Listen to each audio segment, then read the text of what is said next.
এই তুই কালকে বাইকে কার সাথে ঘুরছিস? মেয়েরা যখন ধরা পড়ে তখন কি হয় দেখেন। বাবা, এখন আমি কি করি না করি এসব খোঁজখবর রাখা হয়? তুই নিজে স্টোরি দিছিস, আমি দেখছি। এখন দ্বিতীয় স্টেপ শুরু হবে, ম্যানিপুলেশন। দেখেন, তুমি আমাকে নিয়ে জেলাস ফিল করতেছো, অন্যের কথা শুনতেছো। ও সাইলেন্ট ট্রিটমেন্ট। আরো করো ইমোশনাল ব্ল্যাকমেল। তুমি যে কারোর সাথে ঘুরতে পারো আর আমি বলতে পারবো না?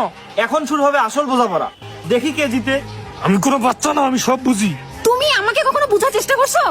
এখন শুরু হবে একে অপরের প্রতি দোষারোপ করা। মেয়েটাই জিতবে অবশ্যই। তার মানে সব দোষ আমার?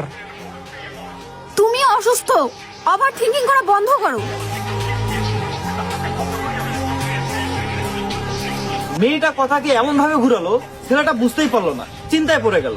আর যদি মেয়েটা একটু চোখের জল ফেলতে পারে, তাহলে ছেলেটা ওই মেয়েটার বড় থেকে বড় ভুল ক্ষমা করে দিয়ে বলবে, সরি, আমি তোমাকে সত্যি অনেক ভালোবাসি, তাই এত খোঁজখবর রাখি।